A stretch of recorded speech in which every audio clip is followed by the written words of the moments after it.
भारत माता की।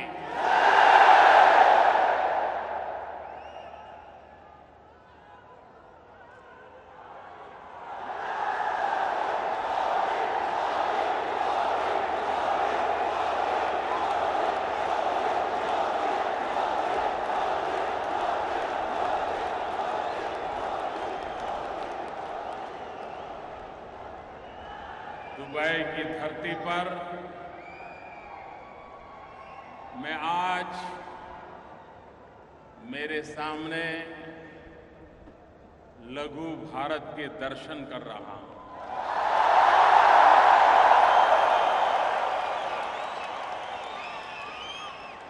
हिंदुस्तान के कोने कोने से आए हुए मेरे प्यारे देशवासियों को मैं नमन करता हूं।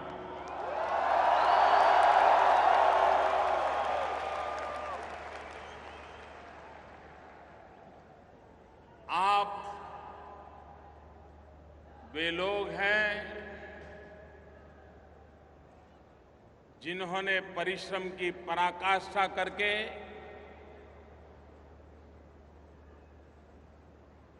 कोई 10 साल से, कोई 15 साल से, कोई 20 साल से, कोई 30 साल से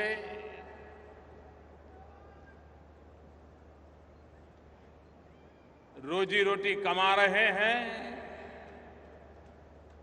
लेकिन साथ साथ भारत के गौरव को भी बढ़ाने में कभी पीछे नहीं रहे।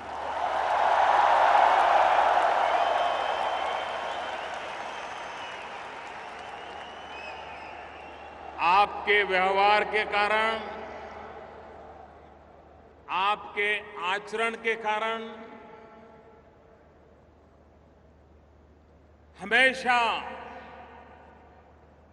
भारत गौरव अनुभव करता रहा है।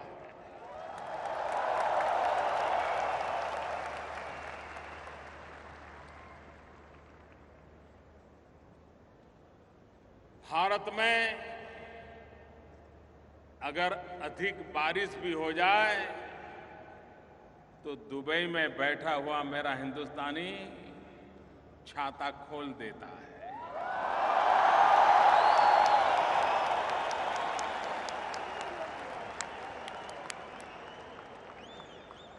भारत में अगर कहीं कोई प्राकृतिक आपदा आ जाए तो दुबई में बैठा हुआ मेरा देशवासी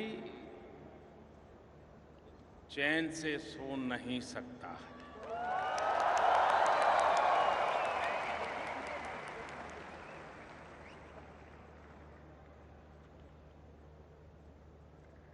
जब अटल बिहारी वाजपेयी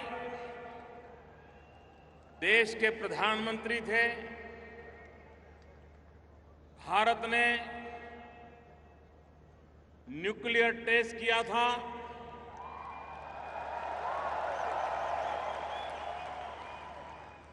दुनिया चौंक गई थी।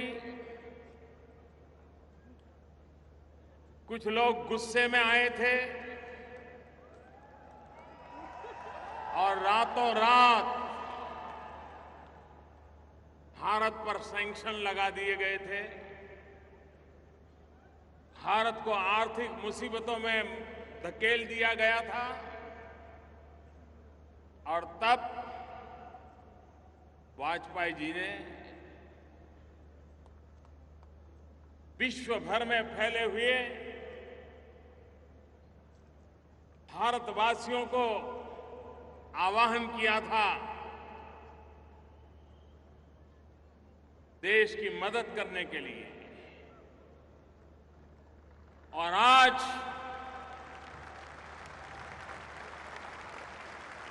मैं गर्व से कह सकता हूं कि वाजपेयी जी के उस आह्वान पर हिंदुस्तान की तिजोरी भरने में गल्फ कंट्रीज में जो मजदूरी का काम करते थे उन मेरे भारतवासियों का सबसे बड़ा योगदान था।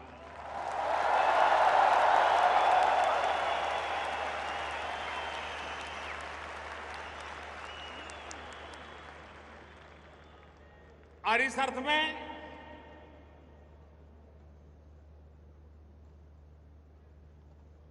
यहां बसा हुआ हर भारतवासी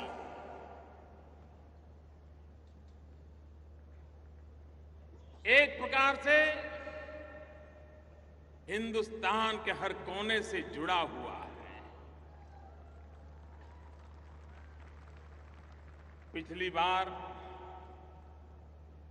जब देश लोकसभा के चुनाव के लिए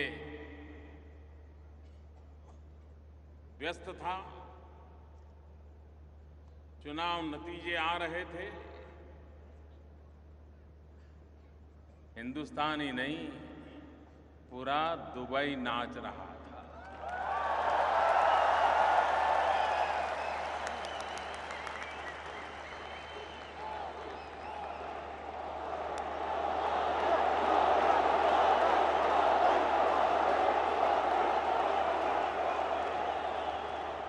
ये प्यार भारत माता के कल्याण के लिए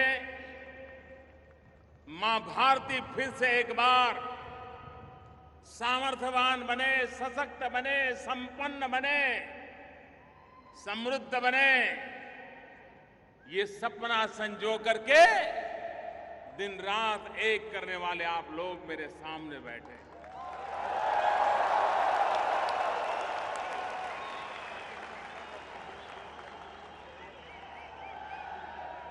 भाइयों बहनों,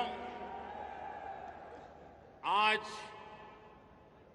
यहां तो हिंदुस्तान के हर कोने से आए हुए मेरे भाई बहन मेरे सामने हैं, और दुबई वो सिर्फ लघु भारत ही रहा ऐसा नहीं है। अब तो दुबई एक लघु विश्व भी बन गया है।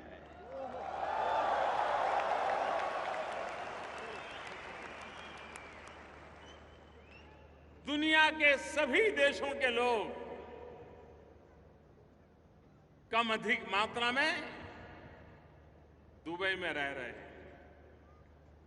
ठंडे से ठंडे प्रदेश के लोग भी ये 40-45 डिग्री तापमान में रहना पसंद करते हैं।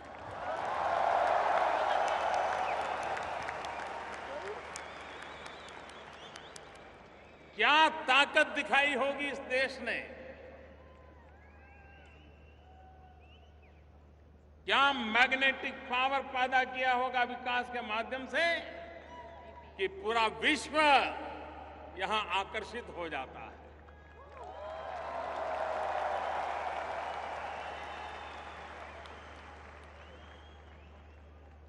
हिंदुस्तान के हर कोने से आए हुए सभी देशवासियों ने अभी 2 दिन पूर्व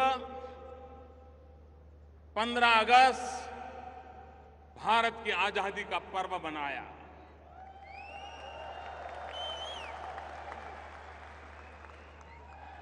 मैं भी आप सबको आजादी के पावन पर्व की अनेक अनेक शुभकामनाएं देता हूं।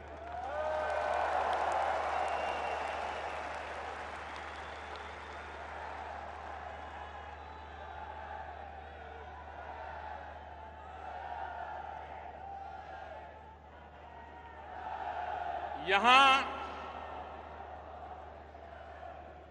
केरल से आया हुआ भी समुदाय बहुत बड़ी मात्रा में है।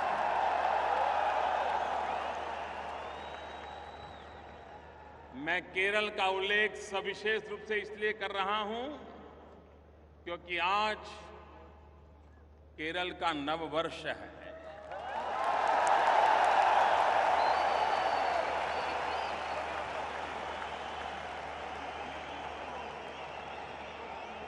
मलयाली,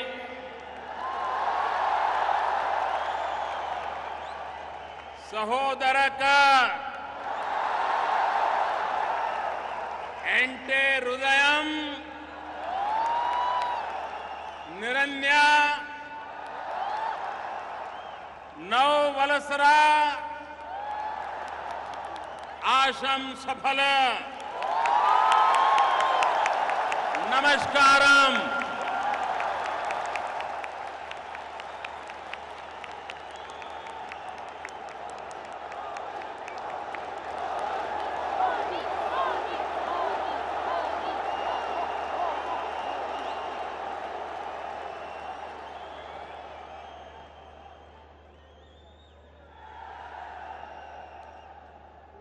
हर हफ्ते हिंदुस्तान से 700 से भी ज्यादा फ्लाइट यहां आती है। दुनिया में किसी एक देश के साथ इतनी बड़ी मात्रा में हवाई आवागमन अगर कहीं है तो इस इलाके से है।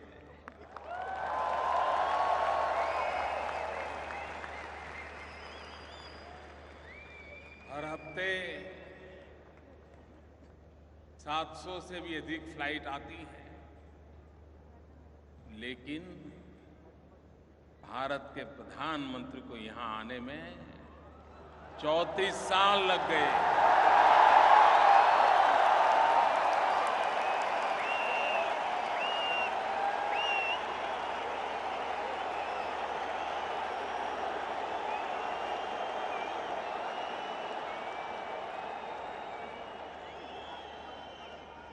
कभी कभी मुझे लगता है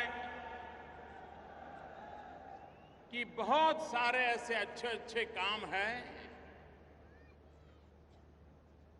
जो पूर्व के लोग मेरे लिए बाकी छोड़ करके चले गए।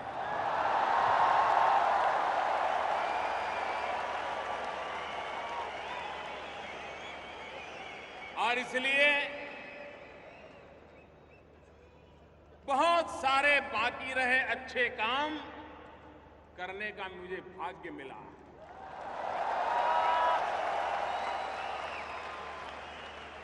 और उस अच्छे कामों में से एक महत्वपूर्ण अच्छा काम मेरा अबू धाबी आना, मेरा दुबई आना।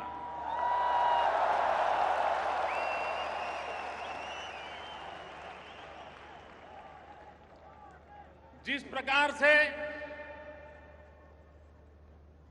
ये मेरी पहली मुलाकात है,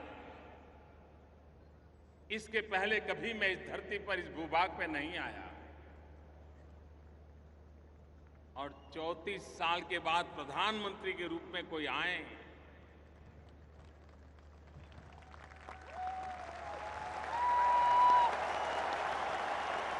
तो किसी को भी नाराजगी व्यक्त करने का हक बनता है। हक बनता है कि नहीं बनता है? बनता है कि नहीं बनता है? लेकिन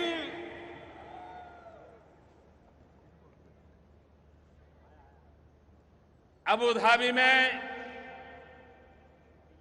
हिज हाइनेस क्राउन प्रिंस ने और दुबई में हिज हाइनेस अल मक्तुम जी ने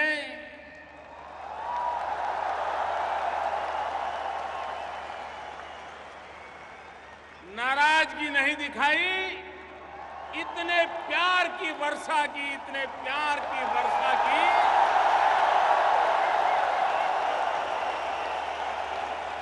मैं उनके इस प्यार को कभी भूल नहीं पाऊंगा।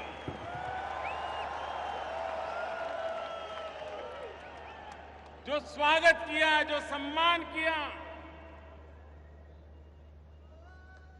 हिज हाइनेस क्राउन प्रिंस अपने सभी 5 भाइयों के साथ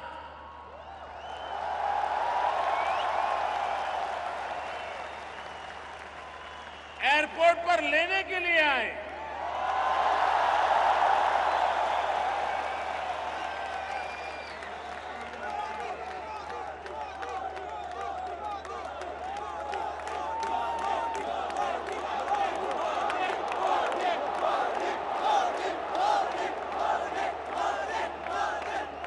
मेरे प्यारे देशवासियों, ये प्यार, ये सम्मान किसी व्यक्ति को नहीं है।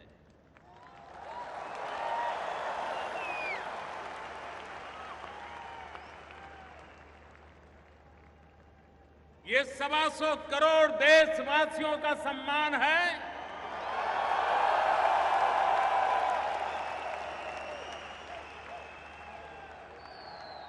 ये भारत की बदली हुई तस्वीर का सम्मान है।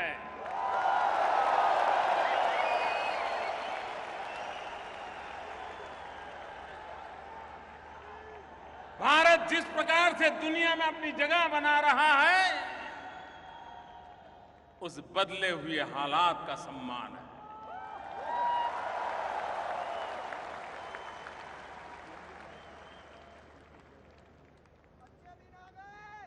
मैं हिज हाइनेस क्राउन प्रिंस का, अमीरात का, दुबई के रूलर्स का हृदयपूर्वक बहुत बहुत आभार व्यक्त करता हूं।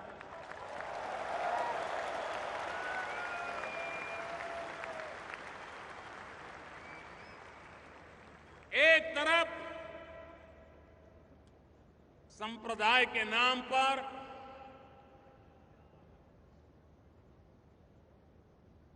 आतंकवाद के खेल खेले जाते हुए निर्दोषों को मौत के घाट उतार दिया जाता,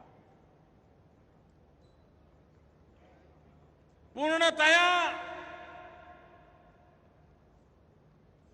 चिंता का माहौल हो, ऐसे समय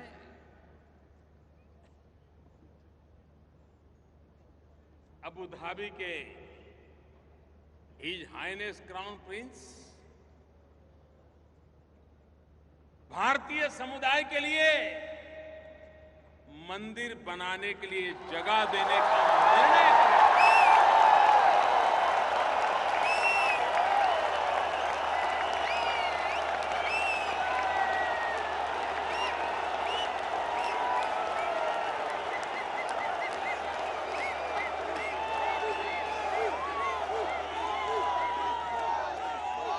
जो लोग अबू धाबी से परिचित हैं, उन्हें पता है ये निर्णय कितना बड़ा है। ये सौगात कितनी बड़ी है। आप मुझे बताइए, सभी देशवासियों ने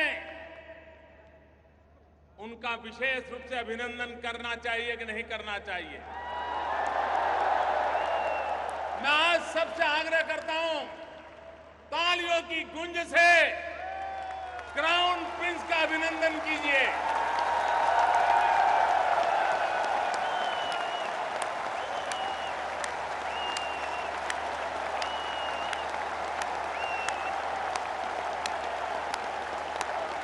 क्राउन प्रिंस को स्टैंडिंग ओवेशन दीजिए।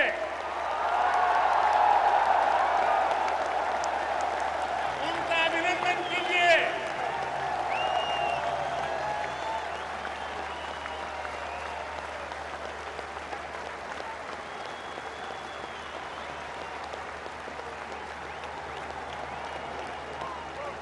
हृदय से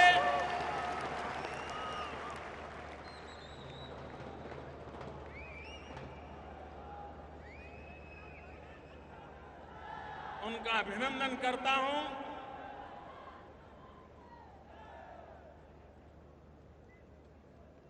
भाइयों बहनों,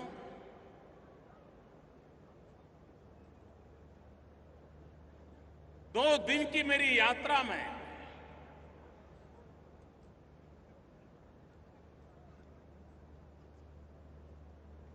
जिस प्रकार का विश्वास का माहौल बना, आखिरकार अंतर्राष्ट्रीय संबंधों का आधार आपकी भाषा क्या है, आप कितने आर्टिकुलेट हैं, आप डिप्लोमेटिक रिलेशन में कितने बढ़िया ढंग से मेलजोल करते हैं, उससे भी ज्यादा महत्व होता है एक दूसरे पर भरोसे का।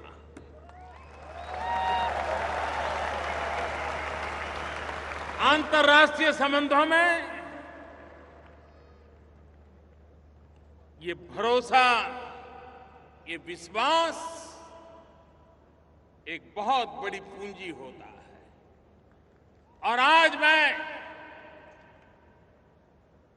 चंद घंटों की मेरी यहां की मुलाकात के बाद कह सकता हूं कि भारत, अबू धाबी, दुबई, अमीरात जो विश्वास का सेतु बना है वो अभूतपूर्व है और आने वाली पीढ़ियों तक काम आए ऐसा फाउंडेशन तैयार हुआ।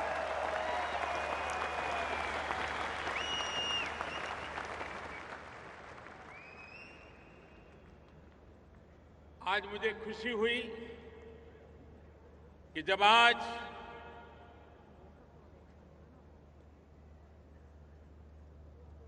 भारत और अमीरात के बीच जो ज्वाइंट स्टेटमेंट आया है, आपको भी खुशी होगी जान करके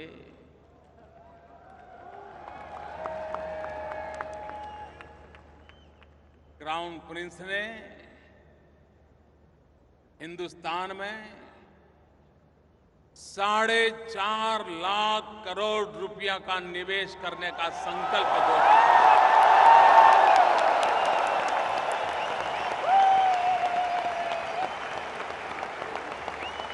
4.5 लाख करोड़ रुपया। कितना कितना कितना?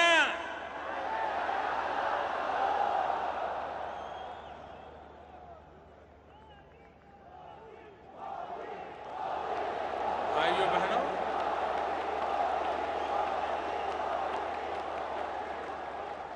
अगर आप पर किसी का भरोसा न हो तो कोई 10 रुपया भी आप पर लगाने के लिए तैयार होगा क्या?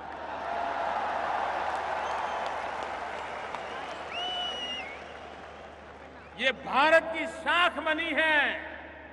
आज भारत का बदला हुआ रूप विश्व के सामने अपनी स्वीकृति बनाता आगे चल रहा है।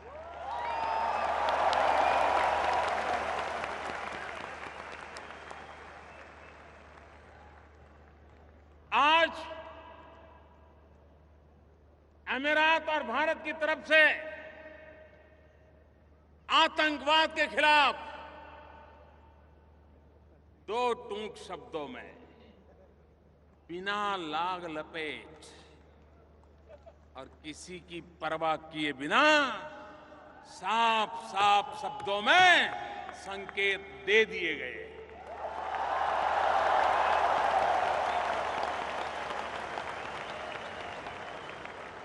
आतंकवाद के खिलाफ एकता का स्वर आज इस धरती से उठा है। मैं इसे बहुत अहम मानता हूं। और इतना ही नहीं, समझने वाले समझ जाएंगे।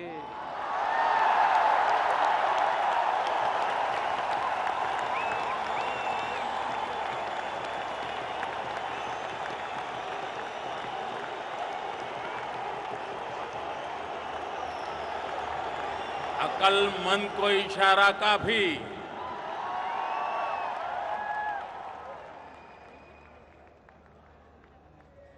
आतंकवाद में लिप्त लोगों को सजा होनी चाहिए, ये स्पष्ट शब्दों में संकेत यहां से निकला है।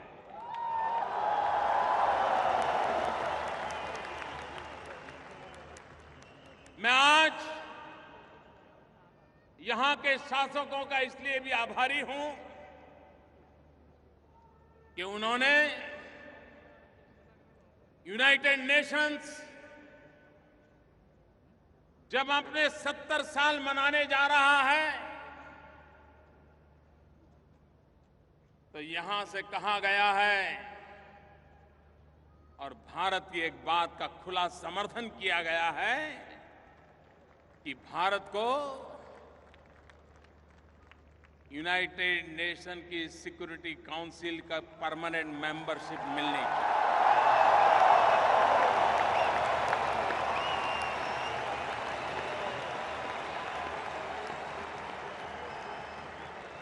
मैं आभारी हूं उनका। इससे भी आगे एक बहुत बड़ी महत्वपूर्ण बात पर आज भारत की लंबे अरसे से एक पोजीशन है, उसका आज हिज हाइनेस क्राउन प्रिंस ने खुलेआम समर्थन घोषित किया। भाइयों बहनों, कई वर्षों से यूनाइटेड नेशंस में एक रिजोल्यूशन लटका पड़ा है। आपको भी बड़ी हैरानी होगी, और 2-5 साल से नहीं, कई वर्षों से लटका पड़ा है। क्या यूनाइटेड नेशन, जो कि प्रथम और द्वितीय विश्व युद्ध से पीड़ित मानव समुदाय को मरहम लगाने के लिए, आगे मानव जात को ऐसे संकट झेलने की नौबत न आए, इसके लिए प्रिकॉशन लेने के लिए, व्यवस्थाएं विकसित करने के लिए 70 साल पहले यूनाइटेड नेशंस का जन्म हुआ। लेकिन वह यूनाइटेड नेशंस आतंकवाद की अभी तक परिभाषा नहीं कर पाया है। आतंकवाद किसको कहे, आतंकवादी किसको कहे, आतंकवाद को समर्थन करने वाले कौन माने जाए, किस देश को आतंकवाद का समर्थक माना जाए, किस देश को आतंकवाद का समर्थक न माना जाए। और इसलिए comprehensive convention on international terrorism, इसका निर्णय करने का प्रस्ताव लंबे अरसे से यूनाइटेड नेशन में लंबित पड़ा हुआ है। भारत ने एक पोजीशन ली है सालों से कि ये प्रस्ताव पर चर्चा हो जाए, निर्णय होना चाहिए, लेकिन टाला जा रहा था। आज मुझे खुशी इस बात की है कि हिज हाइनेस क्राउन प्रिंस ने भारत की स्थिति का समर्थन किया है, भारत की पोजीशन का समर्थन किया है। और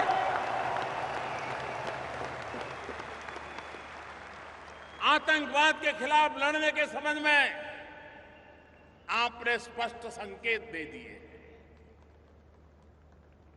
न सिर्फ 4.5 लाख करोड़ रुपए का पूंजी निवेश की बात नहीं है, ये एक निश्चित दिशा में कंधे से कंधा मिलाकर के चलने का एक प्रकार का संकेत इस जॉइंट स्टेटमेंट में।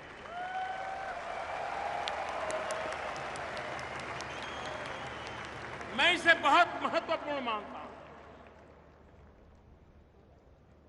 भाइयों बहनों, आप तो सालों से बाहर हैं, आज भारत का नाम सुनते ही आपके सामने खड़े हुए व्यक्ति की आंखों में चमक आती है कि नहीं आती है? आपका माथा गर्व से ऊंचा होता है कि नहीं होता है? आपका सीना तन जाता है कि नहीं तन जाता है? एक गर्व महसूस करते हैं कि नहीं करते हैं? भाइयों बहनों, आज दुनिया का हिंदुस्तान की तरफ देखने का नजरिया पूरी तरह बदल चुका है। और उसका एक कारण, क्या कारण है?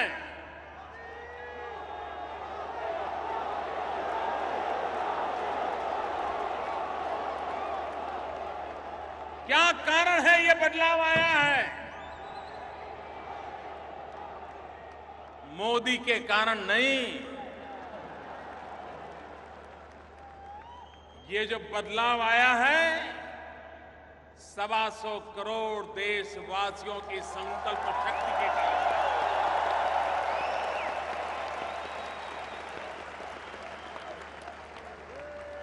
125 करोड़ देशवासियों ने 2014 मई महीने में 30 साल के बाद पूर्ण बहुमत वाली सरकार चुनी।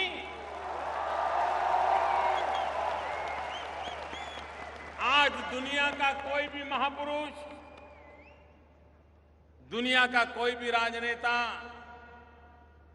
मोदी से जब हाथ मिलाता है ना, तब उसे मोदी नहीं दिखता है, उसे 125 करोड़ हिंदुस्तानी दिखाई देते हैं।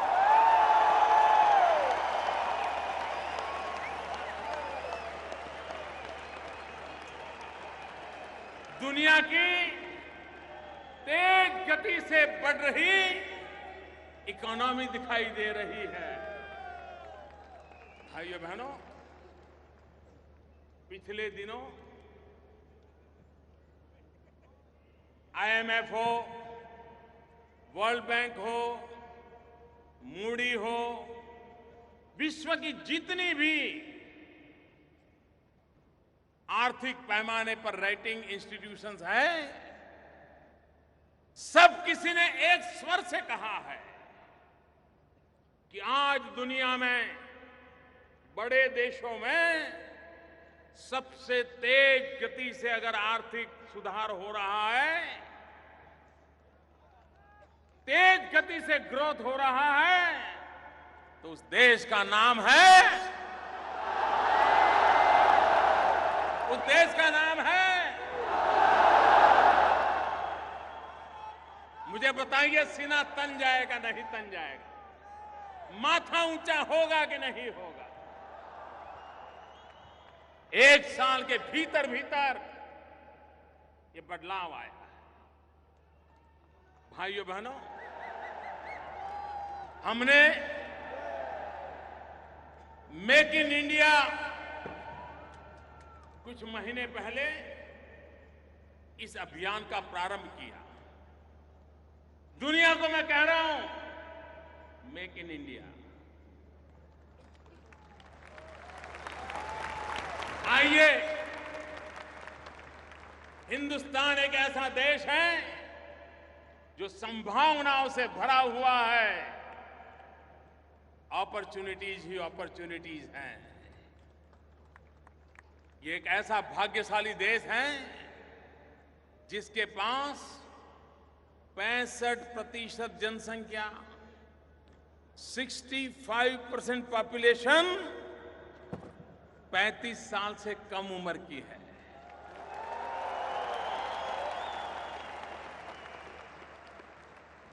भारत एक नौजवान देश है। आज जहां जवानी लबालब भरी पड़ी है,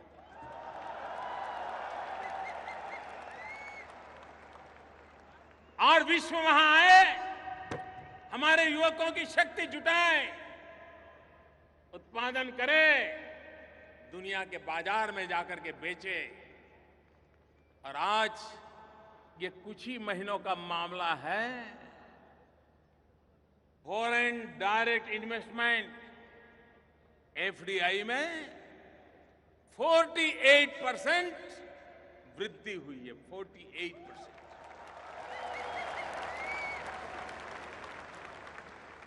भाइयों बहनों, विकास को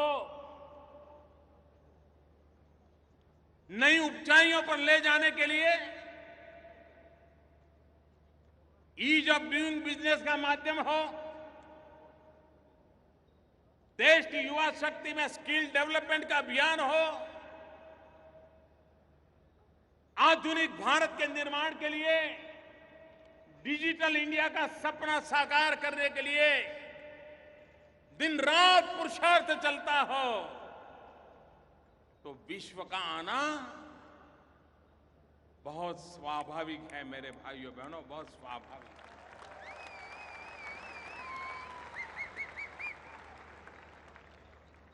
भाइयों बहनों,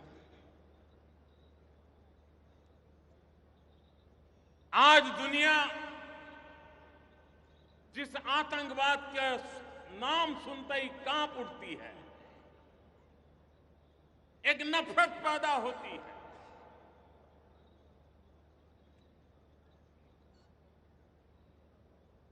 मैं दुनिया को कहता हूं, हम हिंदुस्तान के लोग 40-40 साल से ये आतंकवाद के शिकार हुए हैं। हमारे निर्दोष लोग आतंकवादियों की गोलियों से भून दिए गए हैं, मौत के घाट उतार दिए गए। और जब कभी मैं विश्व के लोगों के साथ आज से 25-30 साल पहले कभी मुझे बात करने का अवसर मिलता था, तो वे आतंकवाद समझने की उनकी क्षमता ही नहीं थी। कभी मैं आतंकवाद की बात करता था तो वो मुझे कहते थे कि ये तो आपका पुलिसिंग का प्रॉब्लम है, लॉ एंड ऑर्डर का प्रॉब्लम है। अब उनको समझ आ गया है कि आतंकवाद का कितना भयंकर रूप होता है। आतंकवाद को कोई सीमाएं नहीं होती हैं। वो पता नहीं कब किस सीमा पे जाके आ धमकेगा। आज अभी मैं यहां पहुंच रहा था, मैंने सुना बैंकॉक के अंदर आज एक बम धमाका हुआ, निर्दोष लोगों को मार दिया गया। भारत तो लगातार इन हरकतों को झेलता रहा और विश्व समुदाय जब तक आतंकवाद की मानसिकता वाले देशों को, आतंकवाद को, उसको समर्थन करने वालों को एक और मानवता में विश्वास करने वाले दूसरी ओर, मानवतावाद में विश्वास करने वाले दुनिया के देश एक होकर के आतंकवाद के खिलाफ लड़ने का वक्त आ चुका है।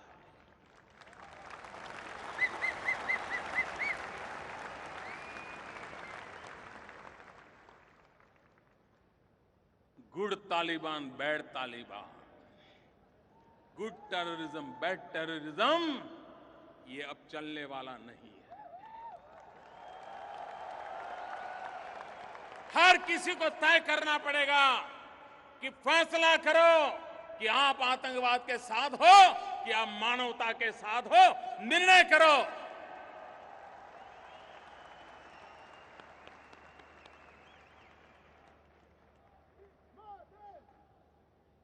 भारत को तो आज भी आए दिन इन नापाक हरकतों का शिकार होना पड़ता है।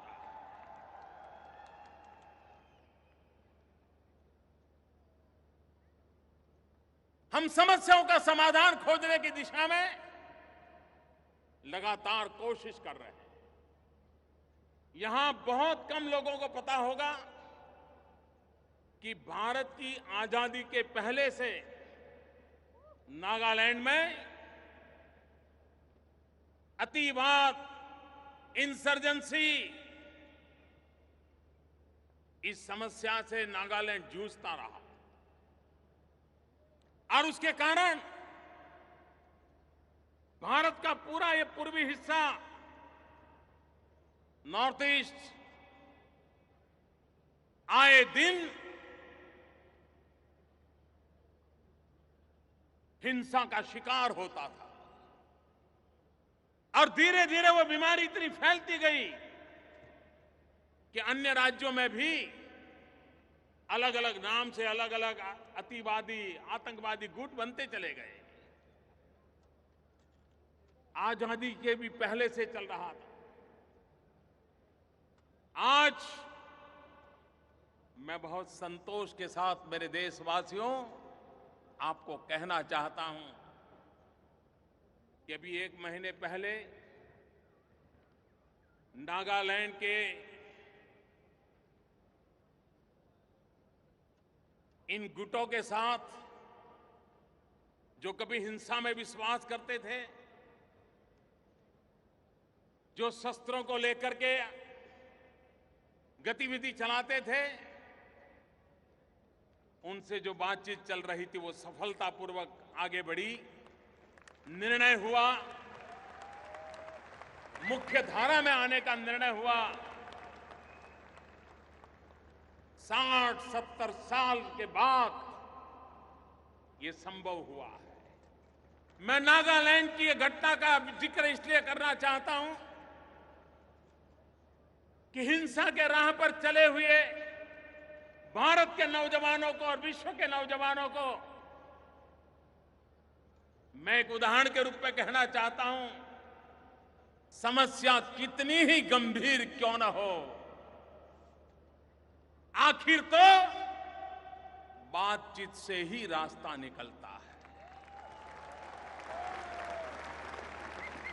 कोई 10 साल लड़ाई लड़ने के बाद बात करे, कोई 20 साल लड़ाई लड़ने के बाद करे, कोई 40 साल लड़ाई लड़ने के बाद बात करे, लेकिन आखिर में तो बात ही होती है और टेबल पर ही फैसले होते हैं।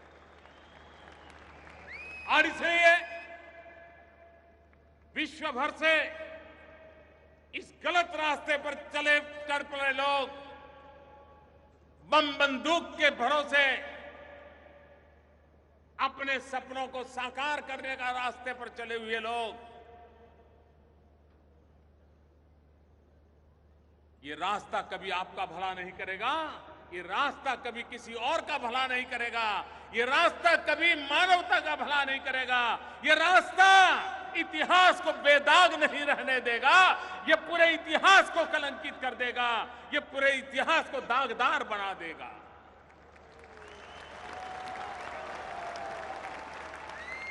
और इसलिए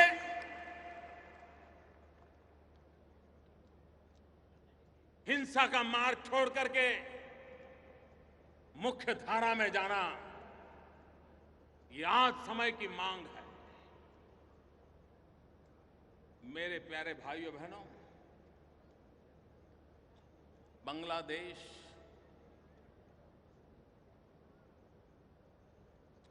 उन्नीस 1947 में भारत का विभाजन हुआ, 1947। तब से पूर्व पाकिस्तान, पश्चिम पाकिस्तान थे उस समय। पूर्वी पाकिस्तान जो आज बांग्लादेश बना, भारत और उनके बीच सीमा का विवाद चल रहा था, तनाव का कारण बना हुआ था, आशंकाओं का कारण बना हुआ था। घुसपैठ के लिए एक सुविधाजनक स्थिति बनी हुई थी। आप सबके आशीर्वाद से हिंदुस्तान ने बीड़ा उठाया, सबने मिलकर के बीड़ा उठाया कि समस्या का समाधान करना है, बातचीत से करना है। मैं पिछले सितंबर में बांग्लादेश के राष्ट्रपति शेख हसीना जी से मिला था और मैंने उनको वादा किया था कि मुझ पे भरोसा कीजिए, और मुझे थोड़ा समय दीजिए। उन्होंने कहा कि मेरे पास भरोसा रखने के सिवाय है भी क्या।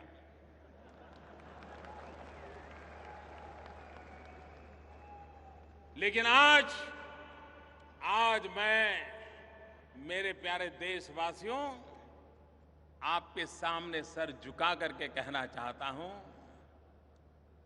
कि आजादी से लटका हुआ ये सवाल 1 अगस्त को समाप्त कर दिया गया।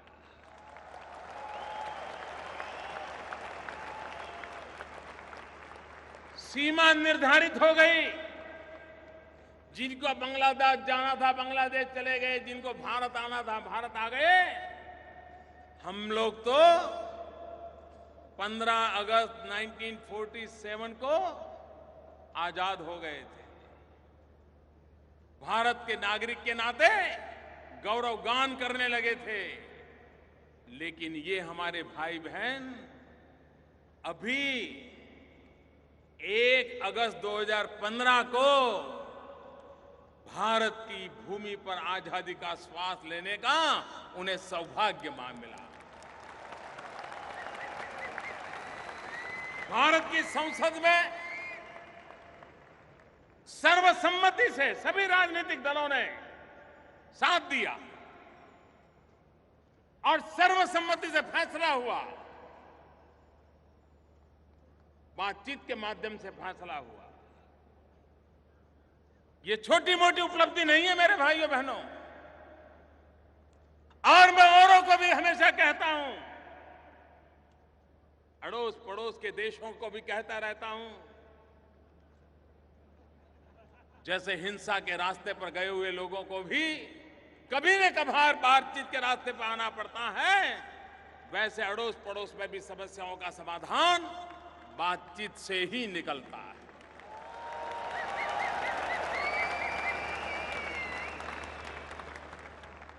अंतर्राष्ट्रीय संबंधों में आज भारत एक महत्वपूर्ण भूमिका अदा कर रहा है। मानवता के अधिष्ठान पर कर रहा है। जब नेपाल में भूकंप आया, चंद घंटों में, ऐसा नहीं कि भाई जरा पूछो तो क्या हुआ है, जरा जानकारी लो क्या हुआ है, ऐसा करो अफसरों का डेलीगेशन भेजो, देखो जरा क्या मुसीबत आई है, ऐसा करो भाई कोई अपने रिश्तेदार वहां तो पूछो भाई हुआ क्या है। ऐसा इंतजार नहीं किया। आज दिल्ली में ऐसी सरकार है जो हर पल नजर आती है, हर जगह पे नजर आती है।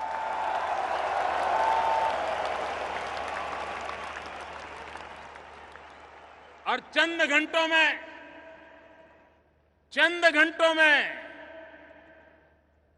भारत से जो भी हो सकता था, ये मानवता का काम था।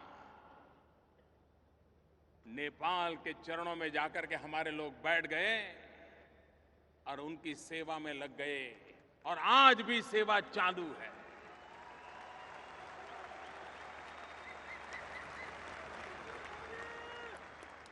नेपाल हमारा पड़ोसी है। वो दुखी हो और हम सुखी हो, ये कभी संभव नहीं होता। उसके सुख में भी हमारा सुख समा हुआ है। श्रीलंका, आपको हैरानी होगी, जब मैं नेपाल गया प्रधानमंत्री बनने के बाद, नेपाल जाना है तो 70 मिनट नहीं लगती है। दिल्ली से नेपाल जाना हो 70 मिनट नहीं लगती है। लेकिन भारत के प्रधानमंत्री को नेपाल पहुंचने में 17 साल लग गए।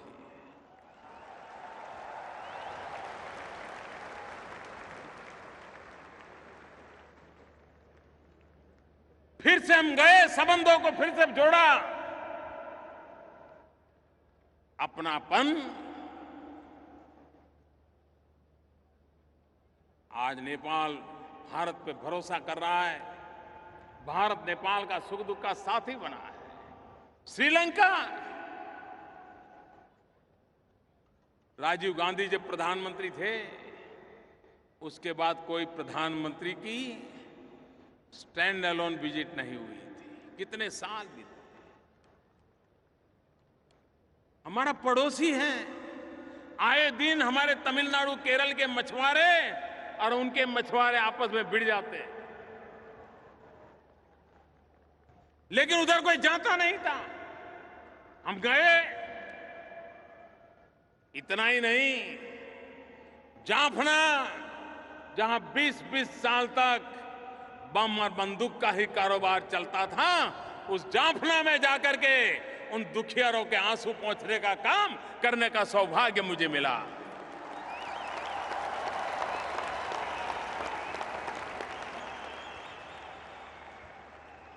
एक प्रधानमंत्री के रूप में जाफना जाने का सौभाग्य मुझे मिला। हमारे पड़ोस में मालदीव, आइलैंड पर बसा हुआ देश, टूरिज्म की दृष्टि से काफी आगे बढ़ा है। अचानक एक दिन उनके यहां पानी के सारे संयंत्र खराब हो गए। पूरे देश के पास पीने का पानी नहीं था। आप कल्पना कर सकते हो, कोई देश के पास पीने का पानी न हो, कितना बड़ा गहरा संकट आया।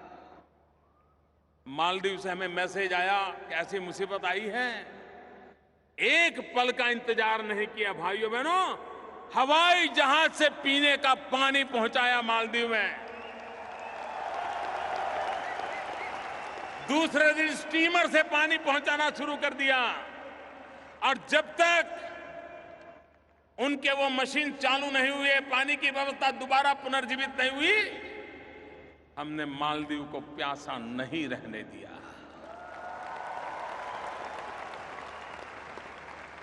अफगानिस्तान हमारा पड़ोसी है। अफगानिस्तान संकटों से गुजर रहा है। लंबे अरसे से आए दिन वो गांव झेलता चला जा रहा है। हर पल अफगानिस्तान को मरहम लगाने का काम हिंदुस्तान करता आया है। अफगानिस्तान फिर से एक बार खड़ा हो जाए, क्योंकि हम सब बचपन से काबुली वाला से तो बहुत परिचित है। जब काबुली वाले की बात करते हैं तो हमें कितना अपनापन महसूस होता है। भाइयों बहनों, हमारी कोशिश रही है भारत को विकास की नई ऊंचाइयों पर ले जाना, भारत में निरंतर विकास को आगे बढ़ाना, और अपने अड़ोस पड़ोस के देशों से दोस्ती बना करके, साथ और सहयोग लेकर के आगे चल पड़ना। सार्क देशों का समूह, उसमें एक नया प्राण पुरने का प्रयास किया है, सफलतापूर्वक प्रयास किया है।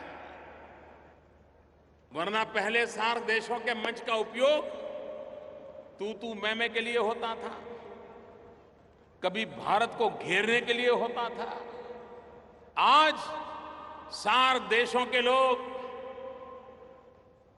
जितने साथ चल सकते हैं उनको लेकर के इन सार्क इकाई को विकास की नई ऊंचाइयों पर ले जाने का सपना हमने देखा है। हमने घोषित किया है कि 2016 में हम अवकाश में एक सार्क सैटेलाइट छोड़ेंगे, जिसकी सेवाएं सार्क देशों को मुफ्त में देंगे, जो शिक्षा के काम आए, जो आरोग्य के लिए काम आए, जो किसानों को काम आए, जो मछुआरों को काम आए। सामान्य जन को काम आए। अभी हम बीच में सोच रहे थे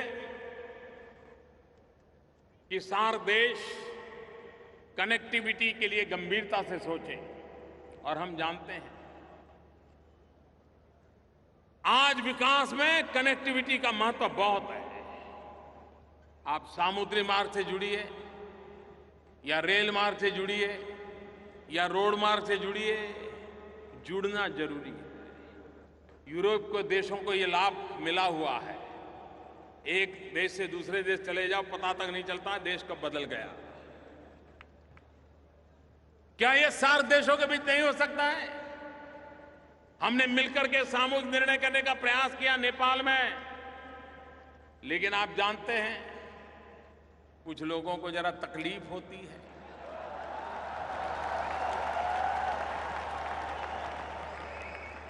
लेकिन कुछ लोगों की तकलीफ के लिए क्या रुकना चाहिए? हमारे काम को हमने रोक देना चाहिए? हमने अटक जाना चाहिए क्या?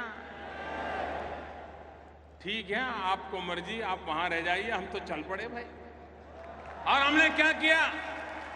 एक बहुत बड़ा अहम फैसला लिया है भाइयों बहनों।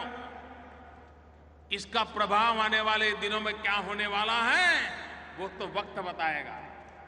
नेपाल, भूटान, भारत, बांग्लादेश, इन 4 देशों ने एक नया इंफ्रास्ट्रक्चर बना करके कनेक्टिविटी का एक पूरा काम तय कर लिया, एग्रीमेंट हो गया।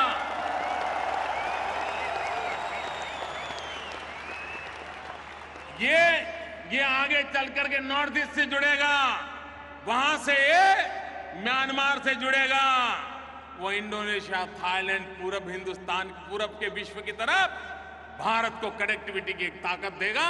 एक नया भारत का बदला हुआ संबंधों का एक नया विश्व खड़ा हो जाएगा।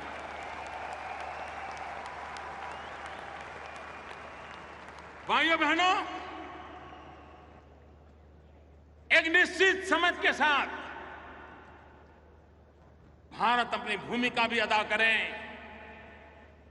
भारत बड़े होने के अहंकार से नहीं, हर किसी के साथ कंधे से कंधा मिलाकर के चलना चाहता है। विकास की नई ऊंचाइयों को पार करना चाहता है। भारत में नौजवानों को रोजगार मिले, हमारे कृषि में सेकंड ग्रीन रिवॉल्यूशन हो, हमारा पूर्वी हिंदुस्तान, चाहे पूर्वी उत्तर प्रदेश हो, चाहे बिहार हो, चाहे पश्चिम बंगाल हो, चाहे आसाम हो, चाहे नॉर्थ ईस्ट हो, चाहे उड़ीसा हो, ये हमारा जो इलाका है, ये मानना पड़ेगा कि वहां विकास की ज्यादा जरूरत है। अगर वहां पर विकास हो गया और हिंदुस्तान का पश्चिमी छोर और पूरब का छोर बराबर हो गए तो भारत बहुत तेज गति से दौड़ने लग जाएगा। और इसलिए भारत के इस पूर्वी छोर पर आर्थिक विकास का एक नया अभियान हमने चलाया है, इंफ्रास्ट्रक्चर खड़ा करने का अभियान चलाया है, फर्टिलाइजर के कारखाने शुरू कर रहे हैं, गैस की पाइपलाइनें लगानी है, बिजली पहुंचानी है। आप मुझे बताइए, आजादी के इतने सालों के बाद बिजली होनी चाहिए कि नहीं होनी चाहिए? बिजली मिलनी चाहिए कि नहीं मिलनी चाहिए? क्या आज के युग में बिजली के बिना गुजारा संभव है? भाइयों बहनों, हमने सपना संजोया है। 5 साल के भीतर भीतर हम देश के कोने कोने में 24 घंटे बिजली मैंने भेजने के लिए, देने के लिए तैयार है। ये हम करके रहेंगे।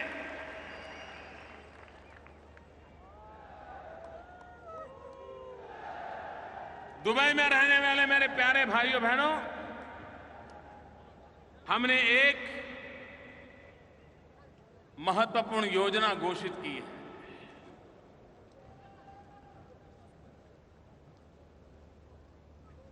हमारे देश में लोगों को पहले बैंक अकाउंट नहीं थे। हमने हर हिंदुस्तानी का बैंक अकाउंट खोल दिया। एक काम किया, भारत में हमारे देश के नागरिकों को इंश्योरेंस नहीं है, बीमा नहीं है। उसके परिवार में कोई आपत्ति आ जाए तो पीछे वालों को देखने की कोई व्यवस्था नहीं। हमने 3 योजनाएं लगाई हैं। एक प्रधानमंत्री बीमा सुरक्षा योजना, प्रधानमंत्री जीवन ज्योति योजना। और इंश्योरेंस के लिए कितना पैसा देना है? एक स्कीम ऐसी है कि जिसमें 1 महीने में सिर्फ 1 रुपया देना है, 12 महीने में 12 रुपया। हमारे देश का गरीब से गरीब व्यक्ति दे सकता है कि नहीं दे सकता है? मुझे बताइए, दे सकता है कि नहीं दे सकता है? गरीब से गरीब व्यक्ति 1 रुपया महीने में दे सकता है कि नहीं दे सकता है? महीने का 12 रुपया, साल भर का 12 रुपया, साल भर का 12 रुपया देगा, उसे 2 लाख रुपयों का सुरक्षा का बीमा मिलेगा।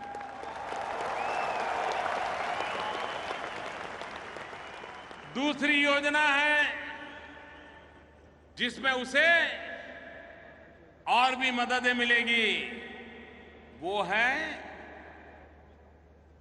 1 दिन का 90 पैसा, 1 रुपया भी नहीं, 1 दिन का 1 रुपया भी नहीं।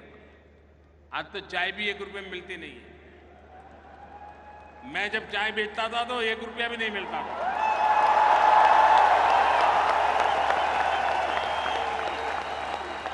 लेकिन आज 1 रुपये में चाय नहीं मिलती है।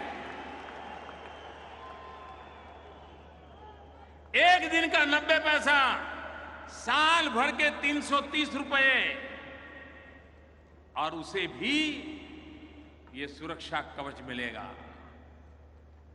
नेचुरल मृत्यु होगा, नेचुरल, अकस्मात नहीं हुआ है, सहज, तो भी उसके परिवार को 2 लाख रुपया मिलेगा।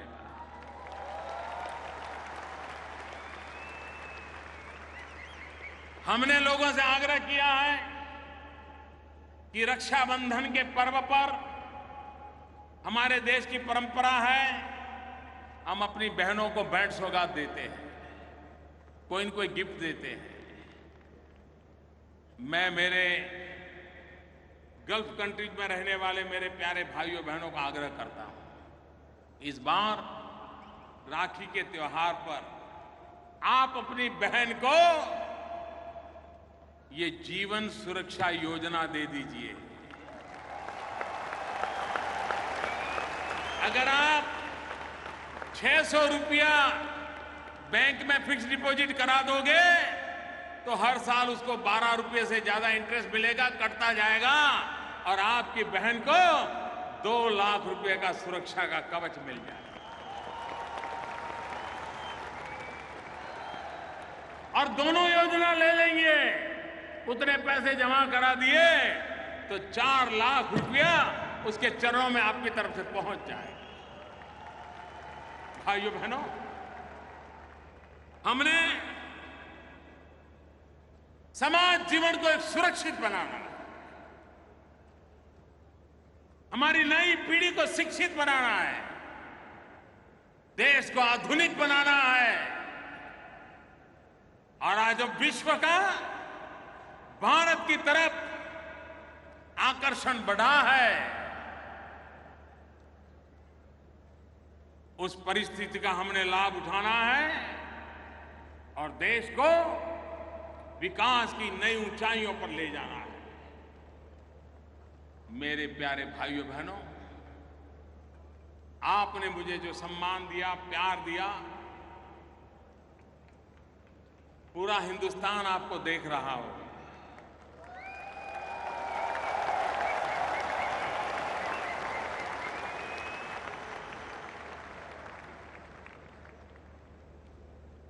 ये बदले हुए माहौल का असर हर भारतवासी के दिल पर भी होता है। और मुझे लगता है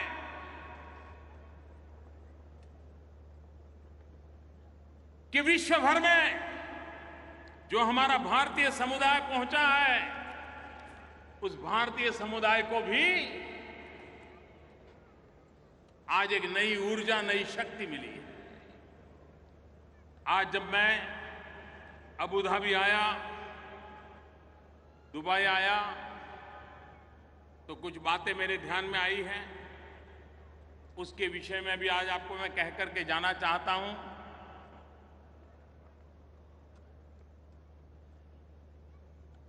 एम्बेसी के संबंध में, काउंसिल के संबंध में आपकी शिकायतें रहती हैं? नहीं रहती है? नहीं रहती है तो अच्छी बात है। लेकिन अगर रहती है तो भारत सरकार ने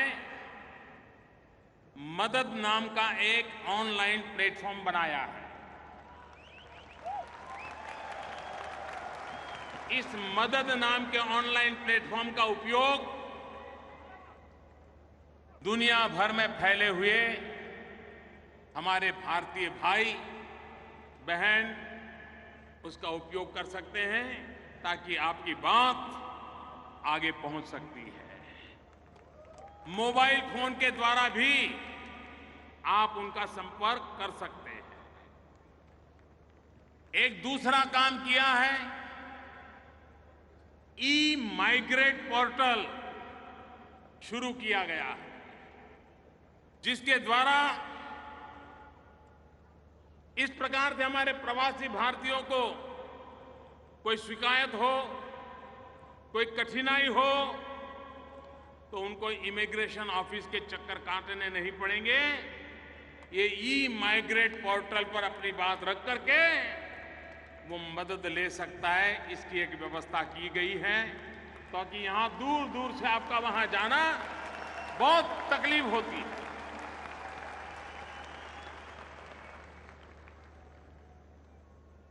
मुझे ये भी बताया गया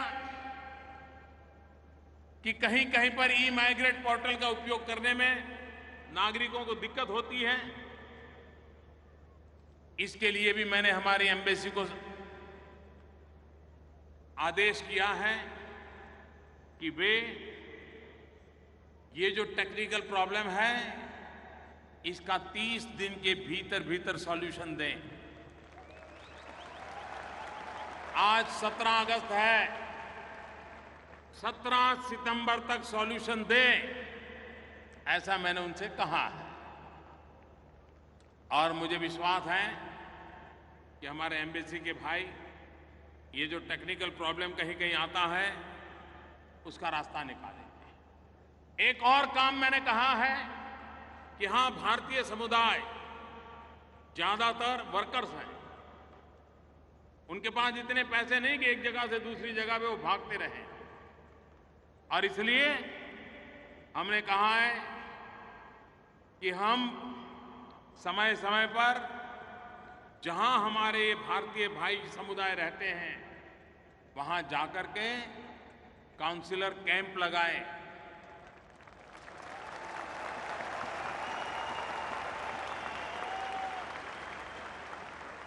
महीने में एक बार, 2 महीने में एक बार, और वहीं जाकर के उनसे बैठे, बातचीत करें और उनकी समस्या के समाधान के लिए योग्य व्यवस्था करें। मैं यहां ये बातें इसलिए कह रहा हूं कि ये भूभाग ऐसा है कि जहां मेरे गरीब तबके के भाई बहन रहते हैं, मजदूरी करने के लिए यहां आए हो।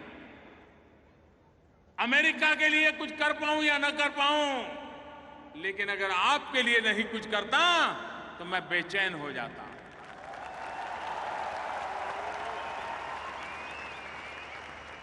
और इसलिए हमने एक और काम किया है। इन दिनों विदेशों में कभी कभी जाते हैं तो हमारे भारतीय भाई कभी कभी संकट में आ जाते, अचानक बीमारी आ गई कुछ हो गया, कभी कोई कानूनी पचड़े में फंस गए, बेचारे जेल चले गए, तो दुनिया के बाहर कौन उनको देखने वाला? परिवार तो है नहीं। और इन हमारे कभी कभी मुसीबत में कोई परिवार आ जाए तो उनकी मदद करने के लिए Indian community welfare fund ICWF स्थापित किया गया है। सब दूतावासों को ये वेलफेयर फंड दिया गया है और इसलिए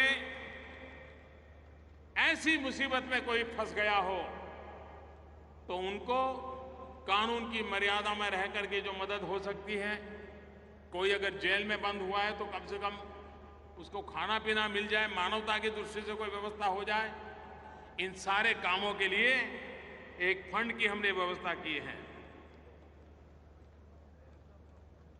हमने ये भी निर्णय किया है इस फंड के द्वारा दूतावास, काउंसिल में काउंसिलर सुविधाएं और अच्छी कैसे बने, जो नागरिकों की भलाई के लिए हो, उनके लिए भी इसका उपयोग किया जाएगा।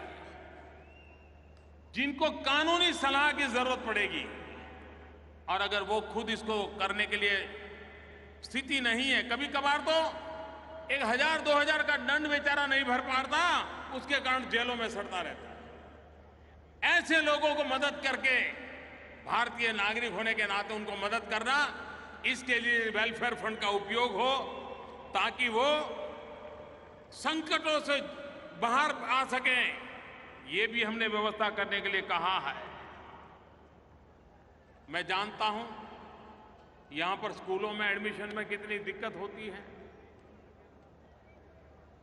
आपके बच्चों को स्कूलों में पढ़ाई की कितनी दिक्कत होती है। मैंने यहां के संबंधित लोगों से बात कही है और मैंने कहा है कि अधिक स्कूलें कैसे बने, इसकी चिंता मैंने की है। देखते हैं, मुझे विश्वास है कि आगे वाले दिनों में उसका भी लाभ आप लोगों को मिलेगा। मुझे विश्वास है मेरे भाइयों बहनों कि जो आपकी छोटी मोटी बातें मेरे ध्यान में आई थी, इसको पूरा करने का मैंने एक प्रयास किया है। मैं फिर एक बार आप सबको हृदय से बहुत बहुत शुभकामनाएं देता हूं और दुनिया में कहीं पर भी मेरा भारतवासी है तो हम पासपोर्ट का रंग नहीं देखते हैं।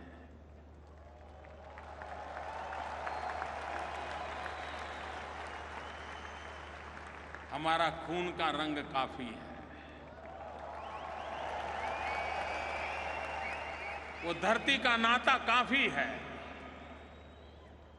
और इसलिए आइए मेरे साथियों, हम सब मिलकर के जहां भी हो, मां भारती का माथा ऊंचा करने के लिए, गौरव से जीवन जीने के लिए एक माहौल बनाने में शरीक हो और आपका योगदान, आपकी शक्ति, सामर्थ्यवान, आपके परिवार को भी भला करने में काम आए, देश का भी भला करने के लिए काम आए। इसी शुभकामनाओं के साथ आप सबका बहुत बहुत धन्यवाद। मेरे साथ दोनों मुट्ठी बंद करके बोलिए, भारत माता की। दोनों मुट्ठी पूरी बंद करके पूरी ताकत से बोलिए। भारत के कोने कोने में आपके अपने गांव में आवाज पहुंचनी चाहिए, भारत माता की, भारत माता की, भारत माता की।